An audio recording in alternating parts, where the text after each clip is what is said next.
It has been said that the most effective way to destroy people is to deny and obliterate their own understanding of their history. Censorship doesn't protect the vulnerable. It rewrites history to the benefit of the powerful and to the detriment of the people. As a prolific journalist and author, Michaela Shellenbergera understands this keenly. Michael's work is difficult to describe simply because it's so wide-ranging. Yet one theme emerges. From the death of environmentalism to progressive's destruction of cities, Michael has uncovered it all, and he's done so with courage. Recently, Michael released part of the Twitter files, showing how the FBI and intelligence community discredited factual information about Hunter Biden's foreign business dealings. He also testified before the House Select Committee on the weaponization of the federal government, where he challenged the censorship industrial complex, detailing the U.S. government's support for domestic censorship and disinformation campaigns from 2016 to 2022. Insofar as we can evaluate the past few years of American history with integrity, we have Michael to thank for his dogged reporting. This evening, Michael's lecture is titled, Escape the Woke Matrix, and there will be time for questions afterwards. Please join me in welcoming Michaela Shellenbergera to the stage.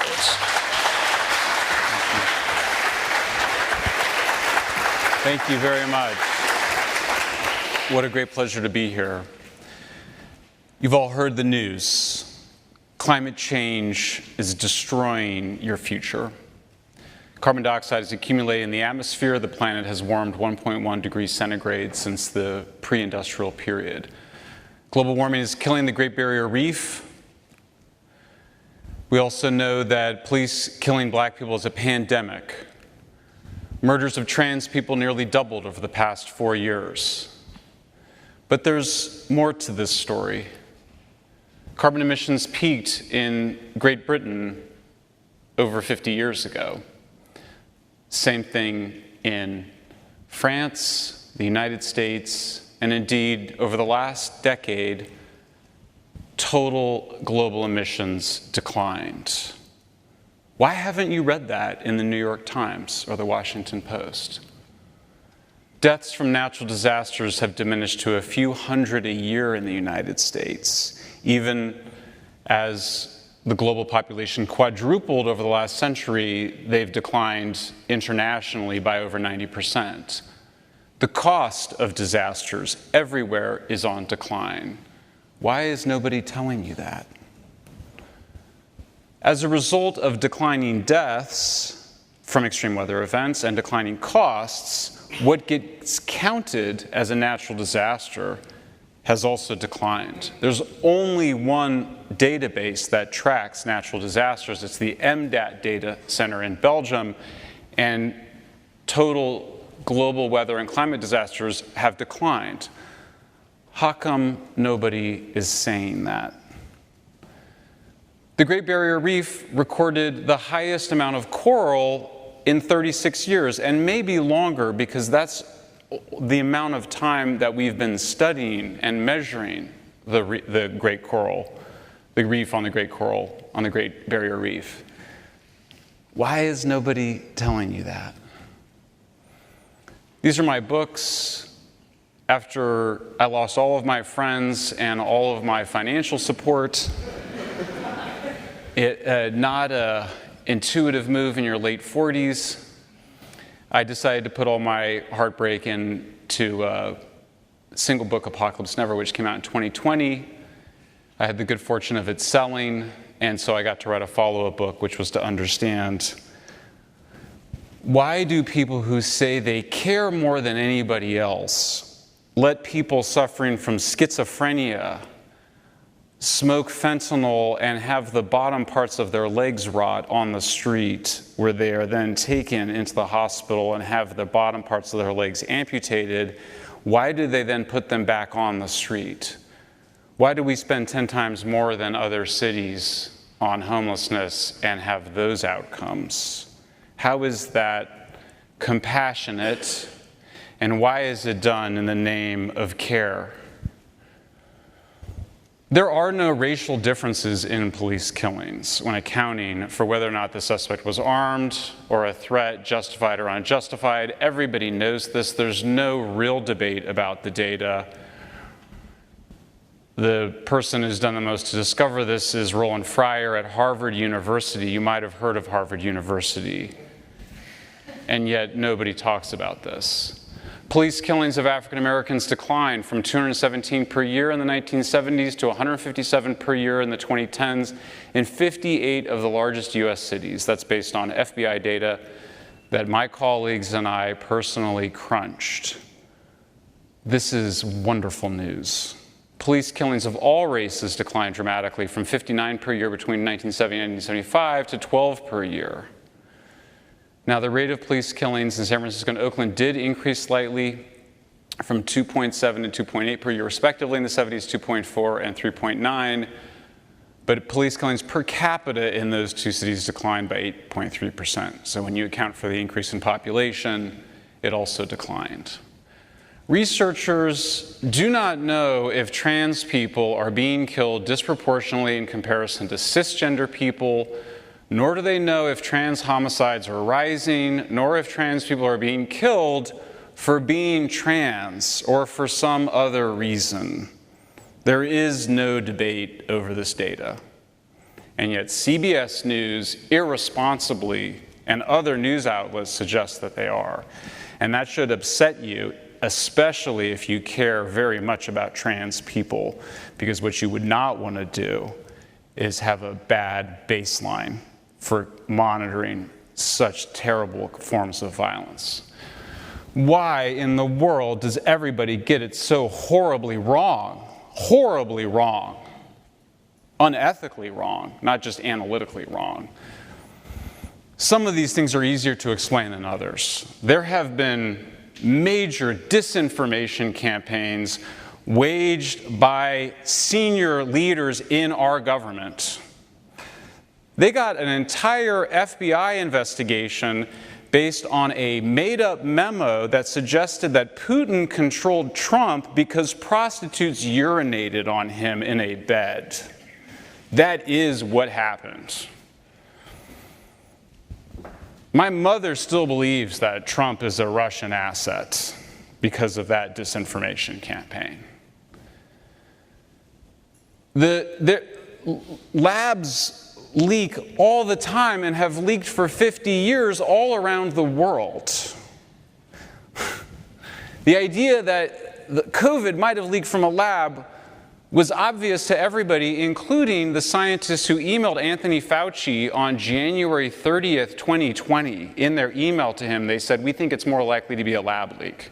Several days later, Fauci perpetuated a disinformation campaign that suggested that you were a racist for suggesting that the COVID-19 virus came from a lab, but not a racist if you thought it came from Chinese people eating bats.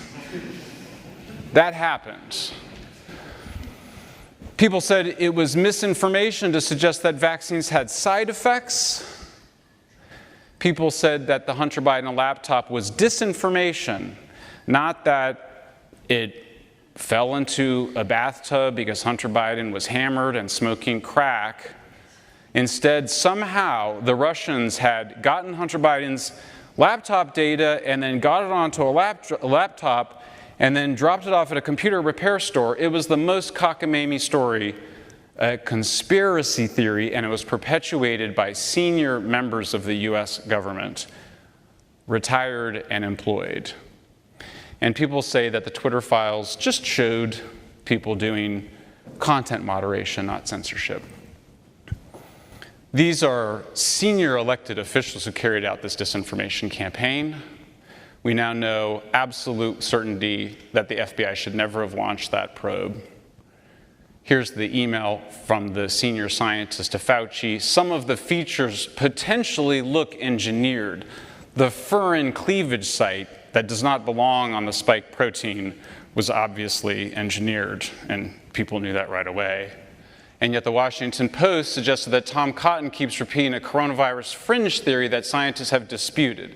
The original headline, which Washington Post changed without acknowledging it on their article, said that he was spreading a debunked conspiracy theory.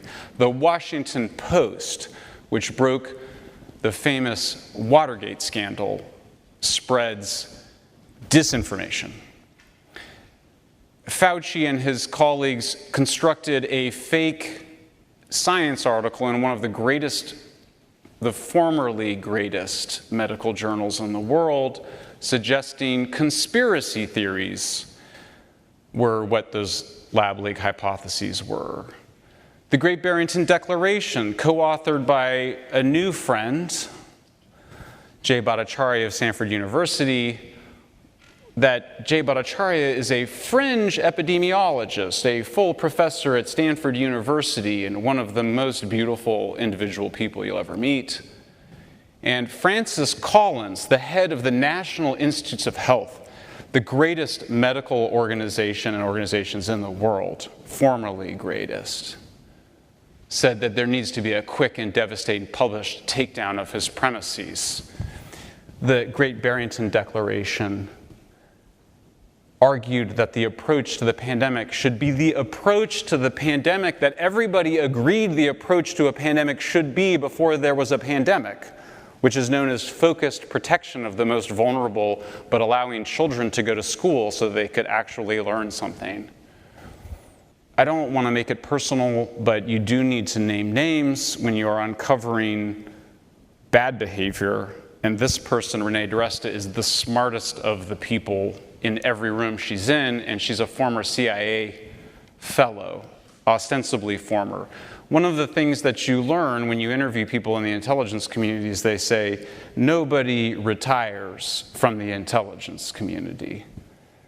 Nobody retires from This is a person who ran a censorship operation with US taxpayer dollars that involved the Department of Defense, the National Science Foundation, the Department of Homeland Security.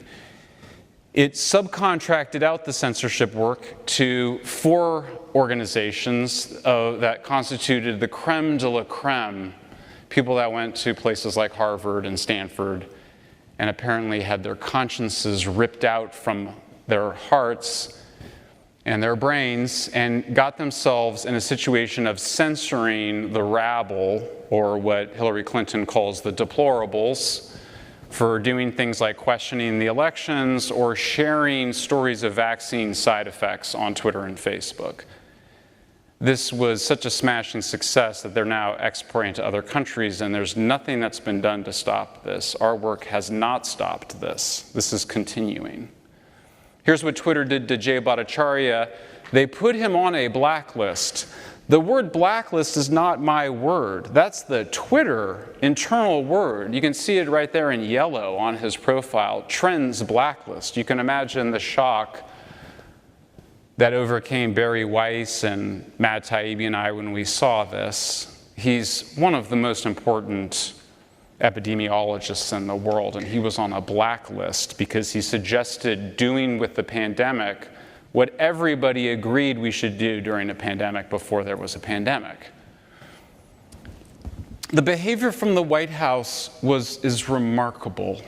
Thuggish would describe it, bullying. Rob Flaherty in particular, who sent this email to Facebook and got this response back from Facebook, whose names we shielded, not the public officials, their names should be known.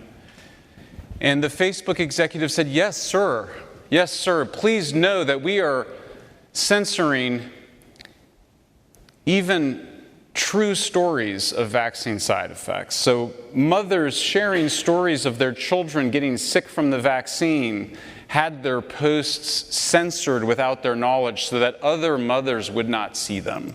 This happened, and there's no debate about that this happened.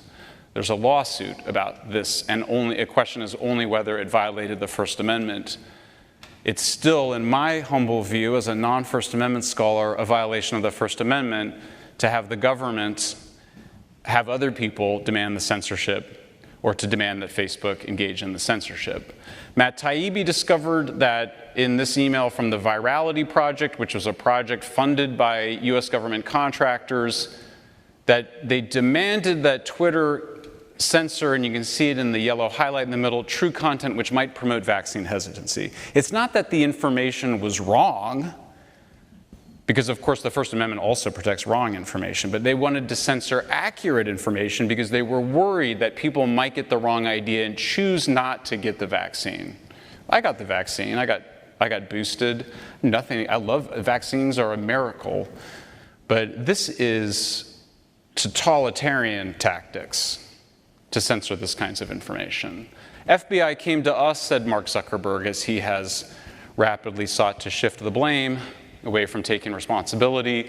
The FBI came to us and were like, hey, you should be on a high alert. We thought there was a lot of Russian propaganda in the 2016 election. There's about to be some kind of dump similar to that. He's referring to the FBI coming to them to say that they should be ready to censor the Hunter Biden laptop. That's weird, because there had been no publicity of the Hunter Biden laptop yet. Perhaps it's just a coincidence that the FBI had been sitting on the Hunter Biden laptop for almost a year. And this wasn't the beginning. Twitter was under intense pressure. We have seen a sustained effort by the intelligence community to push us to share more info and change our API policies. They're probing and pushing everywhere they can, including by whispering to congressional staff, complained the Twitter director of policy on January 2020. The story exploded on October 14th. Twitter's internal trust and safety department, which is the censorship department at Twitter, evaluated the New York Post article, and they concluded that it did not violate Twitter's terms of service, that the article was entirely, there was no evidence that it was inaccurate or that it was a result of hacking. They censored it anyway. Here's the subpoena from the FBI confiscating the laptop in December 2019, almost a year before the New York Post story. Here's the signature by Hunter Biden on the receipt dropping the laptop off at the computer repair store after he had dropped it in the bathtub or the pool. Weirdly enough, in the Twitter files, we discovered that there had been preparation for how to not cover the Hunter Biden laptop months before the New York Post published an article about the Hunter Biden laptop. What's the Aspen Institute doing, gathering journalists to talk about how not to cover a story that hadn't even broke yet? What is going on here? Why is it that they were programming journalists to disregard one of the most important journalistic principles that's been in place for over 50 years? It's known as the Pentagon Papers principle, and it's if it's a whistleblower comes to you and they have documents showing that the Pentagon knows that they're losing the war in Vietnam, that the New York Times and the Washington Post shall publish those documents because that's important to the public interest, and God damn it, it's protected by the First Amendment of the US Constitution. That is what journalists do, and the New York Times and the Washington Post published that article, the Pentagon Papers. They won their Pulitzers for it. They defended it in court, and they won it at the Supreme Court. Steven Spielberg thought it was such an amazing story, he made a movie about it. The Aspen Institute with Stanford, with US federal government money, has been attacking this, saying, don't cover the material, cover the person who leaked it. You might remember that they disparaged Daniel Ellsberg, the Nixon folks, because he'd been going to a psychotherapist, so they tried to suggest he was a crazy person. That tactic is now being used by Democrats to disparage anybody who leaks information central to the public interest, like how's the war in Ukraine going? Interests that we share, that are public interests, that are protected by the First Amendment, that are precisely why the people that created our country demanded that there be the First Amendment to the Constitution. They didn't want the Constitution to even be in place. They didn't want a United States of America unless there was a First Amendment. That's how important it was. That's why they made it first. It's now being attacked by the people who claim to be the defenders of liberalism and democracy. It's being attacked right now.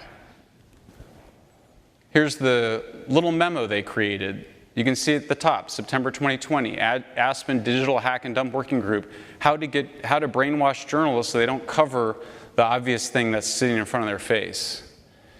It's all done in the name of protecting people, fragile people, and need to be protected from information, which is so dangerous. Here's Twitter's top censor, Yoel Roth. He said, we got to get to Jack Dorsey, the CEO. We got to convince him. We got to start by censoring, without anybody knowing it, information that directly causes harm. Now they're trying to read your text messages. Pierre Omidyar, who made his money on eBay, spinning off a Defense Department technology, they're now trying to read your encrypted text messages. And they're trying to create something called tip lines to turn everybody into little narcs. Why? You don't need the Stasi. You can just have each other to go and report on your wrong think to the FBI or the CIA or whatever have it. Jacinda Ardern, the Prime Minister of New Zealand, who was so unpopular because her COVID policies were so wrong, hurt so many people, she's been picked up by Harvard to head up their censorship initiative. She's working with Facebook and Google to do it globally. It's much easier now to censor because there's only two important platforms, maybe just one, Facebook and Twitter. I mean, imagine having to censor hundreds of newspapers. You don't have to do that anymore. You can just censor Twitter and Facebook. It's much worse than you think, a whistleblower told me, who works for all the social media companies. There's a complex where cancellations and pressure campaigns are well organized by outside groups. It's a total conflict waged in every school, business, and platform. Is it a conspiracy? Is it a culture? Yes. Conspiracy means to breathe together. It's cancel culture with an inorganic overlay that we call the censorship industrial complex. This is here. It has arrived. It's in place. Our job now is simply to dismantle and defund it. So how did this happen? What was going on here? Propaganda, according to Jacques Ellul in his great book, draws on existing values. We want to move beyond racial discrimination. We want to move beyond discrimination against sexual minorities. And so they tap into that. So propaganda is about controlling the information environment. The concern of the advocates of disinformation isn't to wipe out every instance of a piece of information. Hunter Biden laptop story got out there, but people like myself and my mother and everybody in my liberal family all thought it was Russian disinformation. So the censorship was in service of the disinformation. It's not that the censorship, they know they can't be total. They don't need to be total. They just need to brainwash you into thinking that something is wrong when it's right. What is going on in 2010? Something happened. Zach Goldberg, Manhattan Institute, finds that the terms racist and racism just exploded into the news media in this period. And little surprise then that the ideology follows. How big of a problem is racism? It's a much bigger problem than people had thought. People thought it was a declining problem for years. We thought that relationships between white and black Americans had been pretty good, 70% in the last 20 years, and they just plummet after you're told repeatedly through propaganda that things have gotten worse somehow. Some of this is just the elites in an absolute panic after the revolutions of 2016, Brexit and Trump. They had to get control of the information environment. They had to be able to wage war when they wanted to wage war. They had all these overproduction of elites sitting around after they had successfully prosecuted the war on terror. They needed something to do. They turned inward. And they tapped into cancel culture, what we call wokeism, as predicates for censorship. Why, though? Why? Why can't we just live in peace and have debates and free speech? Why? Part of it, I think, has to do with the fact that nobody believes, we don't have the traditional value systems that we used to have. This is a very old trend. This is what Friedrich Nietzsche wrote about in the mid-19th century, the death of God. We don't have traditional moral structures. The percentage of Americans with no religious identity has risen dramatically. Ernest Becker, in his brilliant Pulitzer Prize-winning 1975 book, said, "Man cannot endure his smallness unless he can translate it into meaningfulness at the largest possible level." The idea that we just die and turn into worm food is pretty depressing, particularly if you think that your life isn't very exciting or interesting. So we overcompensate by constructing monuments to our lives. We can rest assured knowing that our names will live on. These are called immortality projects, and there's absolutely nothing wrong with them, particularly if you sublimate and create beautiful immortality projects. The idea of death, the fear of it, haunts the human animal like nothing else. It's like a mainspring of human activity, designed largely to avoid the fatality of death, to overcome it by denying in some way that it is the final destiny of man. We deny it, we sublimate it, we create monuments, we write books, we lead political campaigns, but things can go terribly awry when we're outside of a positive moral framework. The problem of disbelieving in God is not that man ends up believing in nothing. It's much worse. He ends up believing anything. Climate change, a new external authority. You used to get right by God, now you get right by nature. You used to feel guilty for Adam and Eve eating from the tree of knowledge. Now you feel guilty that we started using fossil fuels and technology and nuclear power and modern agriculture. We're guilty, guilty, guilty, guilty. Nature's angry at you. It wants to punish you. There's no redemption, but you might avert narrowly apocalypse by harmonizing with nature through renewables and organics. Power has got to move from your local authorities, got to move from the people you vote for to the people that you don't vote for, to the experts in places like Brussels and the United Nations and International Energy, to people who know how to get you right by nature. We have a new priest class, and we have a new set of witches. Race is the new moral order. We know it used to be people of color, but that wasn't precise enough. Now we know it's BIPOC, so it's black, indigenous people to rule over Latinos and Asians on the moral hierarchy. It's got to be clear. You've got to feel guilty. There's no redemption, really, but you can get right by the new moral order by knowing your place. Get in your place. Know your race, get in your place. It's not about equal justice under the law anymore. That's an old idea. Now we're gonna have the laws enforced differently. Canada is pioneering this. California is pioneering this. We should be ruled by the victims. We can figure out who was victimized the most. They should have the most power. There's a new set of witches. A new view of human nature. You do have a soul. It's called your gender.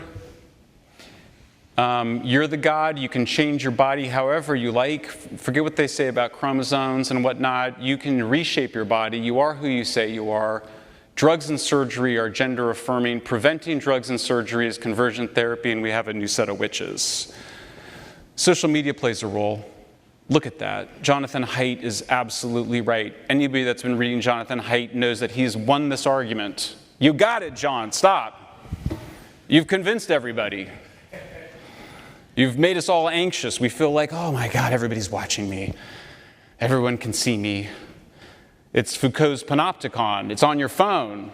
Everybody can see. They can see I might be a bad person. I better get on the side of the bullies to protect myself. I better participate in the attacks on the witches, or I might be victimized. Anxiety, anxiety. We see the rise of cluster B personality disorders, which are described as 4 different manifestations. Some people think there's just a single, doesn't matter. DSM, antisocial, borderline, histrionic, narcissistic. I'm not diagnosing anybody. That's not what I'm about to do. But you see the behaviors and they're recognizable to you. The greatest scholar of narcissism, Sam Vaknin, says, I'm a narcissist, so take my word for it. Listen to me. And Sam is brilliant. Certain people are prone to adopt victimhood as an identity. Victimhood endows their life with meaning. You know this type of person. They would be victims even in situations where they've not been victimized. They want to be victimized. Look at me, I'm a victim. I have higher moral status than you because of it. So entitlement, grandiosity, I'm entitled to tell you what to do because I'm more of a victim than you. Splitting, you're either with me or you're against me. I need the attention, give it to me. Impaired reality, lack of empathy for oppressors, excessive empathy for victims. It's very dangerous if you're a perennial victim. This is your identity. You would tend to develop attendant behaviors. If you don't get special treatment, you'll become aggressive. You know what these folks are like. You feel like you're walking on eggshells around them. You're anxious around them. Splitting. Everyone says there is no black and white issue, said Greta Thunberg, but I think this is. Either we go on as civilizations or we don't. We must stop using fossil fuels right now, or you're a bad person. The infiltration of narcissists and psychopaths is universal in all these victimhood movements. They become the public face of the movement. If you're going to go and celebrate your status by not wearing a mask and wearing a beautiful ball gown, and everyone else is wearing masks, then you better explain that, and you better explain why you're demanding that children wear masks in schools.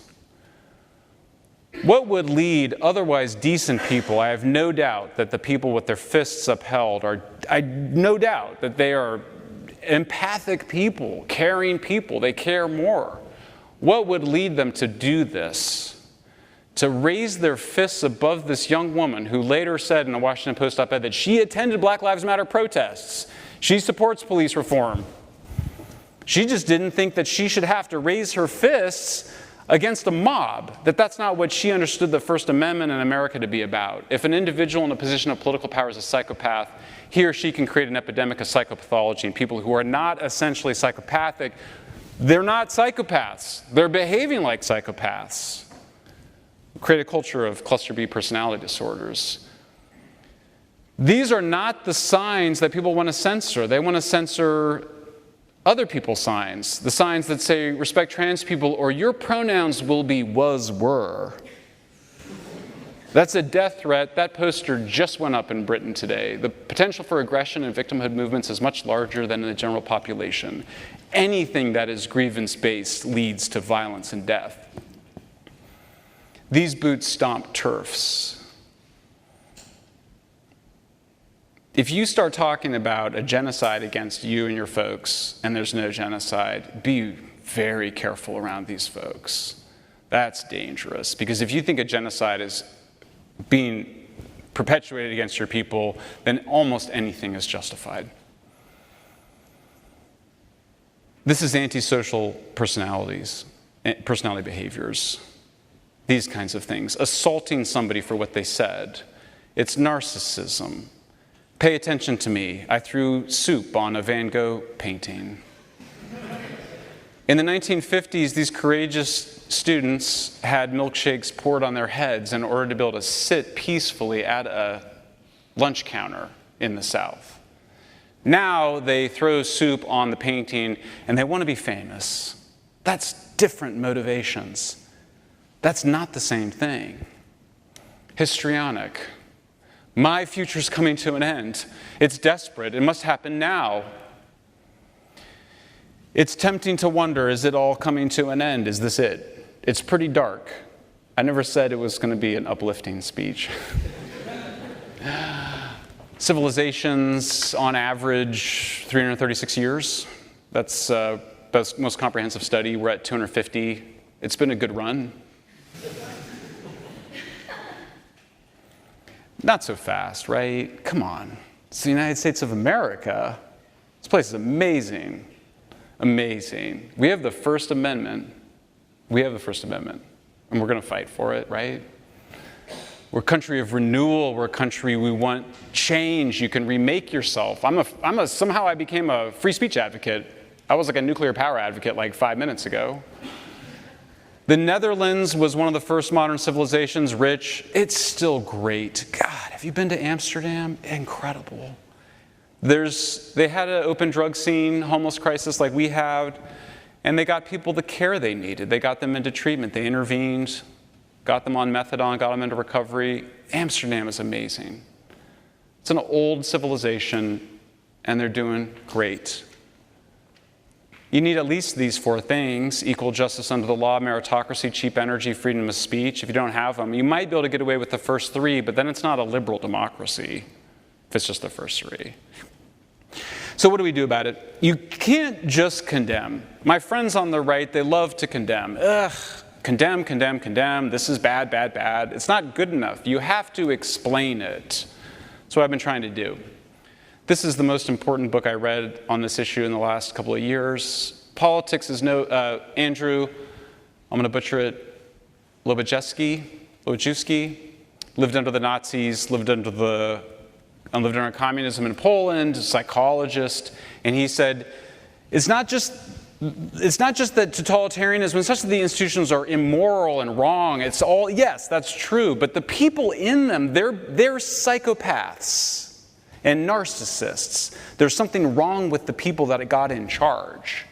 It's a pathocracy, he said. It's a sick bureaucracy. You got to get those people out. You can't have psychopaths and narcissists running your government. Naturally, we should take care when confronting monsters, lest we not become them ourselves. For me, having come back to my faith, this is the most important challenge. You've heard that it was said, love your neighbor and hate your enemy. But I tell you, love your enemies and pray for those who persecute you. I can't do this, but it makes me better to try. And I came back to it when trying to figure out how do you deal with personalities like the cluster B personalities. It's not going to work if we hate them. It's going to take some courage. Some people are starting to show it. So thrilled Glenn Lowry's here. Glenn, such a fan. Peter Boghossian, my new friend, doesn't believe in God, but strong moral character, a man of courage. Horrible things were done to Peter, and he is a better person for it and overcame it. That's how you deal with victimization. You're not trying to avoid being a victim, you're seeking to overcome your victimization. That's the heroic journey. We're mortal. This is it, guys. Even if you think you're going to go on afterwards, as I do, it's not going to be this life again. You might be 19, you have a lot of years ahead of you, but you're not going to be 19 again. What are you going to do when you're 19? What are you going to do now? Are you going to be brave or not? It's usually pretty clear, actually. You just got to do the work, too. You got to just debunk the bad stuff. You just got to say it. It's wrong. You got to debunk it. You got to do it on Twitter. You got to do it in your books. It works. They start saying, hatred is increasing everywhere. It's increasing in California. Really? Compared to when? The 50s? 500 years ago? There's more hate. There's less hatred among common people of racial, religious, and sexual minorities at any time in recorded history. I mean, seriously. So let's go look at the data. I'm not very good at math or statistics at all, but I'm familiar with what's known as recording bias. You start recording a phenomenon, you get better at recording the phenomenon, you have to get better at accounting for you're getting better at recording it. So we're better at recording it. That's all this is. And they keep doing it. Look at these numbers, guys. Have you ever met anybody that doesn't think black and white people should be allowed to get married? But yet in 1961, 4% thought that should be legal. Americans are fundamentally optimistic people, so despite the propaganda, despite the misinformation, we think it's actually going to get better. So go read the footnotes and debunk that stuff.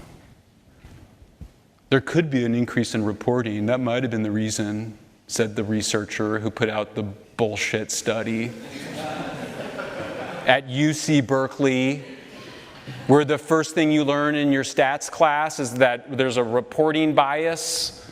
Come on, just debunk that stuff. And then go, why are you doing that? Why are you trying to make it seem like there's more hatred? What are you doing? Who gives you the right? How dare you? If there's more anti-Semitism in the society, I want to know. But if you start telling me that there's more anti-Semitism in society and there's not more anti-Semitism in society, shame on you. Oh, shame. That's terrible. You need to explain why you did that. Oh, such important newspapers, the New York Times and Financial Times. God, I used to want to be in those papers. I want to, write op-eds for the New York Times and Financial Times. So much status and prestige. Look at the garbage they do. On the left, look, hurricanes are going up because of climate change. Look, we just put the data in. There it is. You should be able to debunk this bullshit in minutes. Train yourself to do it and do it quickly. Make it a competition. First one to debunk it wins. You get to go viral on Twitter. That's your reward. Status, there's nothing wrong with status, okay? Go get your status for the right things. Go get your status for your courage and your acuity and your speed and your care and your compassion. It's total, utter bullshit. They cherry-picked post-1980 period to mislead the readers, the New York Times on the left, and then they did the exact same thing that they did with the hate data. Misrepresenting better hurricane detection. What do you think happened over the last 100 years? Have you heard of satellites? You know how good satellites are at detecting hurricanes? Really freaking good. They don't miss a hurricane. Imagine 1900, you're on shore. Is there a hurricane out there? I don't know. Maybe. The New York Times published that. They did not correct it.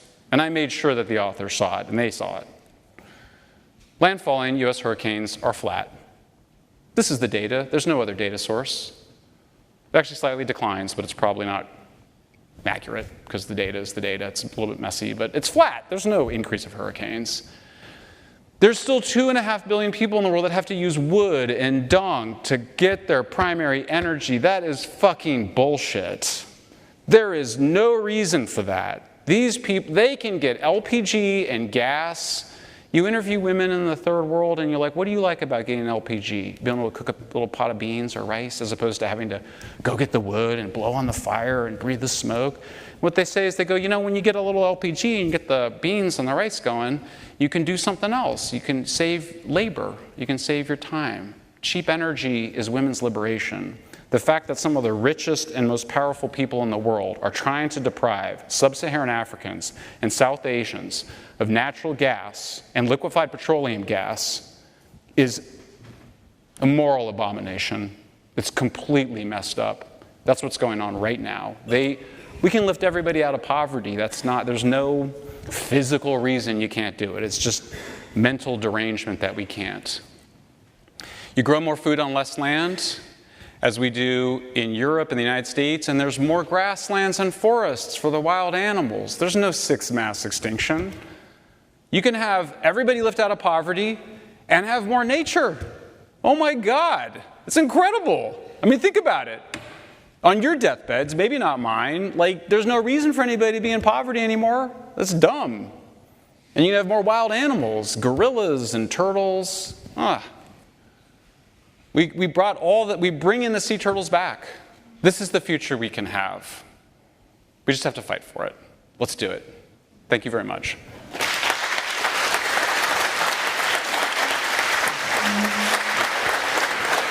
Thank you very much. Thank you guys. Appreciate you. Thank you very much. Thank you guys. Sorry for the F-bombs, guys. Sorry. Hey guys, really quickly, please limit it to one question so everyone gets a chance to ask theirs, and keep this in mind for future Q&As. I guess, Michael, you can choose. Oh, sorry.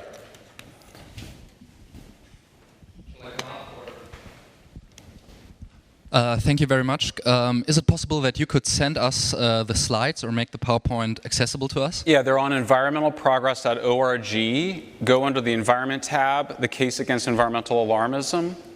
They're all there. Okay, thank you very much. And not the new ones. Those are going to come out. I will put those out. And yes, I'll share them with you guys, of course. This was the middle part of this was all fresh and new for you guys. And I'm sorry I didn't acknowledge, where's Peter Boghossian? Did I lose him? Peter's been helping me on the cluster B personality disorder, as has Jordan Peterson. It's rough, so. Yes, sir. Yeah. So we have an increasing trend of secularization in this country, and it's really people are losing their sense of, I don't know, pride or meaning. Yes. And they're trying to find something to replace that. Yeah. How are you going to be able to replace that? And is that something we need to do as people that are against this woke ideology? Yes. And is that something that the government should play a role in? Because you talked about propaganda, and culture is something that's mass media is integral to propagating a certain cultural values and norms. And since we've become balkanized cultures, everyone has their separate cultural values and such. So is it possible for America to have a coherent culture rooted in pride of our First Amendment and our Bill of Rights, or is that just that can't be? Yes, you got it. You got it. I mean, yes. Thank you. I'm very happy because you got it. And I didn't quite get there, but patriotism used to be a thing. When I was a young man, I was very anti-American because I was very mad that we were murdering people in Nicaragua and El Salvador, supporting some pretty ugly activities in Central America. We did bad things in Vietnam. There's a lot of bad things about our country. There's a lot of things to dislike. As I've gotten older, it helps to travel a lot and see what it's like in other countries, and you realize how special it is here and how tolerant we are. I mean, it's amazing. So I think I sort of start some core, love of humanity. We're amazing. That means if you love humanity, then you have to love civilization, because without civilization, it's terrible for ordinary folks, all but the elite. And then if you have civilization, then you would want freedom and freedom of speech. So if you get your Hobbes, you get your Locke. And then we've got this other work to do. We've still got 2.5 million people. There is climate change. We need to use gas and nuclear to lift everybody out of poverty. We do have environmental problems to solve. So for me, the exciting work is building this positive future. We don't need to be censoring each other. We don't need ginning up fake hate crises. We don't need to be ruled by the cops, by the police that want to police our speech. We don't need that. So yeah, I think that there's something really beautiful that we can construct. Yeah. Thank you very much for the talk. It was incredible. Just a quick question, and very much aligned with what my colleague said.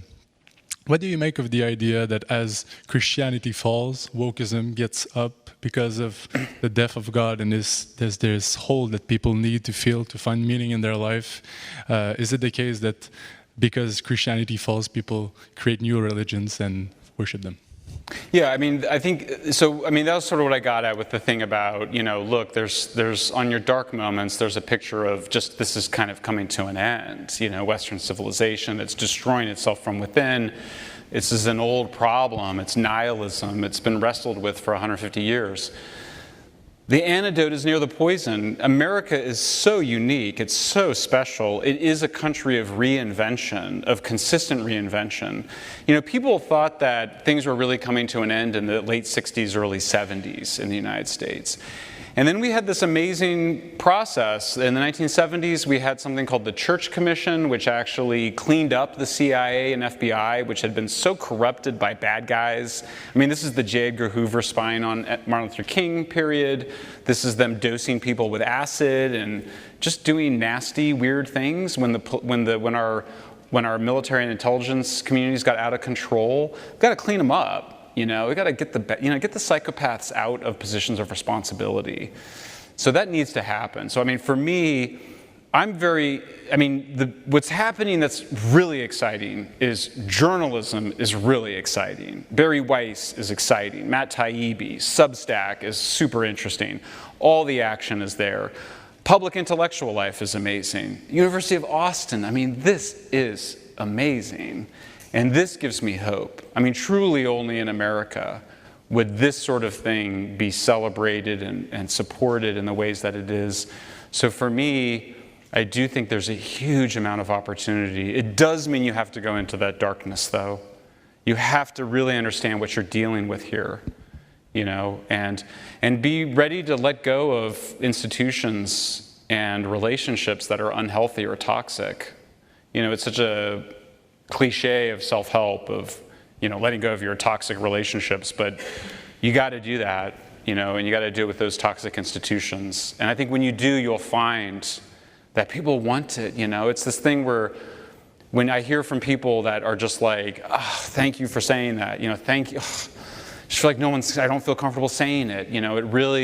It's like a relief. It's like when you escape a really toxic group of people and you find a couple of friends to make outside of it, you feel like you can be free for the first time. I feel like that's where we're at right now. Yeah. Hi, thank you so much for speaking. And also thank you so much for your environmental activism you've accomplished over your years. I was wondering if you could give a piece of advice for all of us as an environmental steward yourself, how we could be better stewards of the environment. Well, I'll do one really easy one, which is stop throwing your plastic waste into the recycling bin. Plastic recycling is a fraud.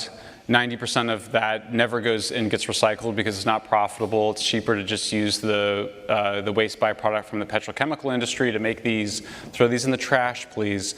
What happens is the recycling companies don't recycle it, and then they ship it to poor countries, and then guess what happens? It goes into the rivers, and then it goes into the oceans, and you get an ocean plastic waste crisis. So the plastic waste crisis in the oceans was created by recycling. That seems really banal and weird, just like a small thing, but everyone always wants to know what the environment, like what's one simple thing I can do? Please stop recycling your plastic. You can recycle your paper and your aluminum and your glass. Those are all great to recycle. The other important thing is to advocate for nuclear power, believe in nuclear power. It's not what we thought it was. It's not a nuclear weapon. The most important thing with nuclear is the change of attitudes. It's the most important thing for climate change. Natural gas is another important thing. We reduced our emissions 22% since 2005 to 2020, just 60% of that by moving from coal to gas. And talk back to the alarmism. Most environmental trends are going in the right direction. I mean, overwhelmingly. And I think you want to, and for me it's inspiring. You have a world of lifting everybody out of poverty and greater ecological biodiversity, more wild spaces, more natural places. Yeah. Yeah, could you tell us how these cluster B personality types came to take over really important institutions and organizations? How do they do it? Yeah, I mean, they're so strong and magnetic is part of it. I mean, narcissists are really charismatic and they're really compelling. In the political ponerology book, he talks about them as being spellbinding. So they're acting in they're engaged in a kind of hypnotic activity. They're really beautiful people often. They're very compelling. And narcissism, I should say, neither narcissism nor psychopathy are like all bad. They're really on a spectrum. There's a really good book called, the best book on psychopathy, which is now, they've made it politically correct. They've called it antisocial personality disorder. I think it's called The Gift of the Psychopath, if I'm not mistaken. And they sort of say a little psychopathy is good because being too fearful and too empathic can be debilitating. So a little narcissism is okay. It's okay to have some self-love, right? And some desire for recognition. If you do the right thing, the courageous thing, the truthful thing, you should get. I had the conversation about status with Barry. I just wanted to add that. There's nothing wrong with wanting status and recognition from your peers. You should want it for the right things. So I think the argument goes, I think what we're saying is you have secularization, you also lose patriotism as a sort of spirituality, a kind of collective transcendence, right? People die for their country. It's amazing. It's a spiritual, I'm going to die for my country, and I'll live on by letting America live on, or whatever country live on. When that then goes away, then a new morality has to take hold. It's this really base and ugly morality, I think, the kind of three parts I described. But you get the narcissists and the psychopaths who will then spellbind and then sort of enforce it through bullying.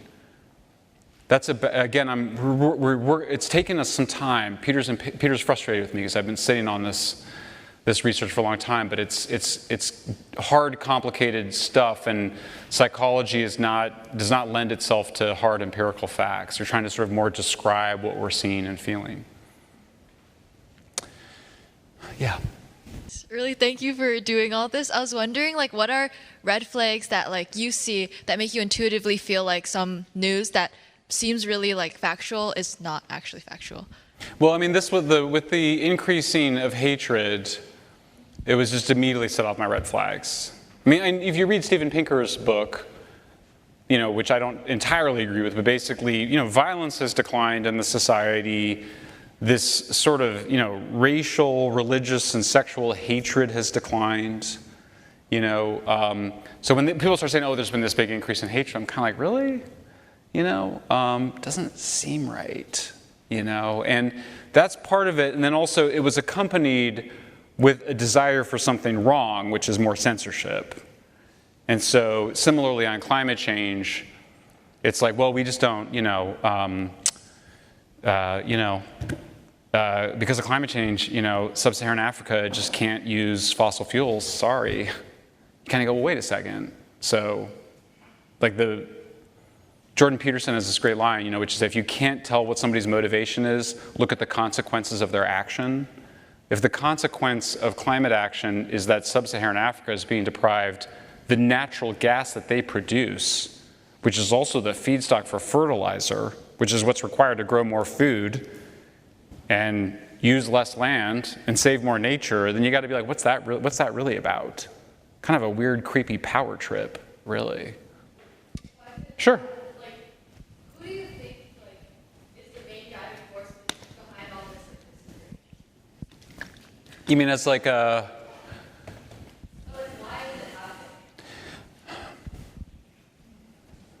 I mean, so, you know, Nietzsche has a really great aphorism, which is that, you know, there's no explanations, only descriptions.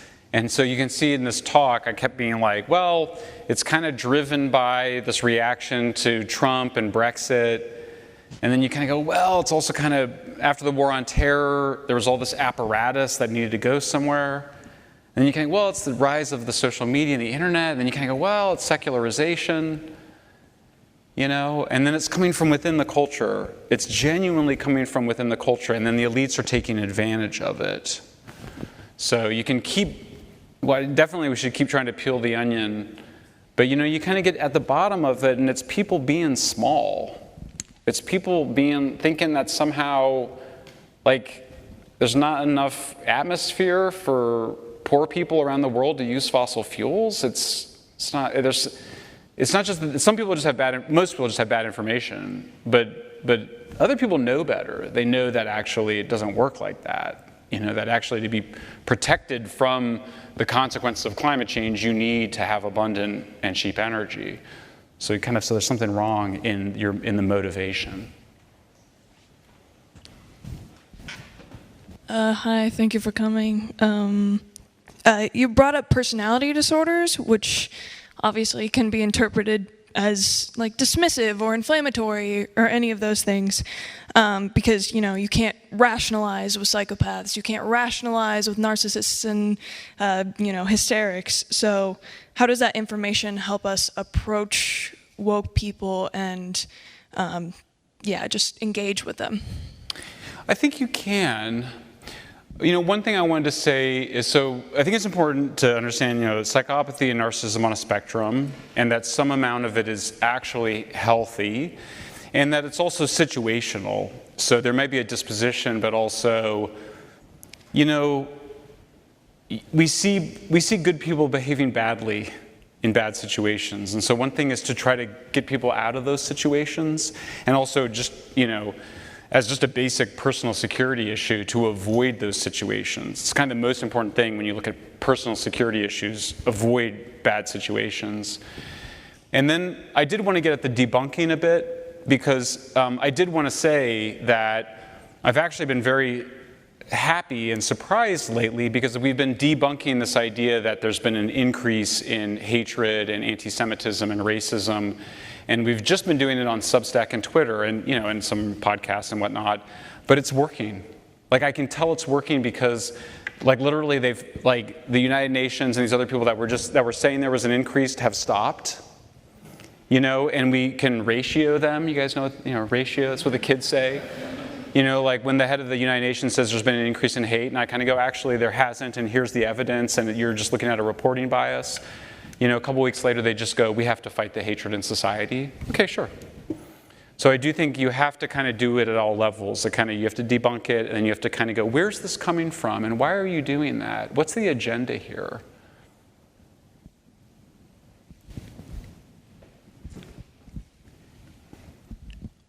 All right, guys, we just have time for one last question, so that's you. Thank you. It starts with me and it ends with me. That's great. I've noticed you haven't really spoken about the issue of corporate power and money in your talk. I kind of feel like this is missing. Can you maybe illuminate us if there is a connection, how deep this connection is, and maybe also the corporations and maybe the financial institutions who play a role in that? Yeah.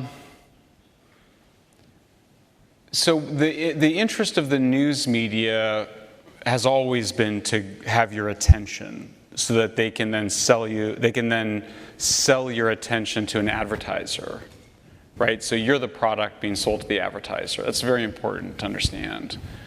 So that's always there, and I think being aware of that is important. There is one remedy, there's one partial, very partial remedy, which is to move more to subscriber-based media, but it'll be partial because not everybody, I have a subscriber-based media company, I guess you would call it, Substack, and we have no ads, but it's pretty limited, and even when we publish on Twitter, there's ads being sold next to it, so I think it's to be aware of that. I don't think that there's much we can do about that business model anytime soon. It's just part of it. And so there is that bias, I think, that Barry talked about doomerism there. But I would just point out, too, that there's also an audience for debunking. You know, it's exciting to see something debunked. You know, people ask me, you know, my friends are always like, why is it that, like, everything you do is controversial? And it's like, well, if it's not controversial, like, why would I work on it? Like, why would I just be like, yes, the conventional wisdom is correct? Like, I have a bunch of conventional beliefs. It's just not very interesting. What's interesting is when you're like, the conventional wisdom is really wrong. That's really interesting. And that does get attention. So I don't think that the attention economy is necessarily a bad thing. Similar views with status and recognition and attention. I don't think it has to be a bad thing. And similarly, if you lift 2.5 people out of poverty, out of burning wood and dung as their primary fuels, some people are going to make a lot of money doing that. I mean, really, it's great for the economy. You know, 2.5 billion people going from living on, you know, $2 to $5 a day, suddenly living on $20,000 a year. It's just amazing for the economy. It's great for the whole global economy. So I'm not an anti-capitalist by any means, but I'm also, I do think government has a very positive role. I mean, there's nothing really wrong with the institutions we have. The problem is that they've become pathocratic, and they've been taken over by people in the grip of bad ideas and by people that are more on that are too far along on that cluster B spectrum than we would want them to be. Thank you guys again. I really appreciate you.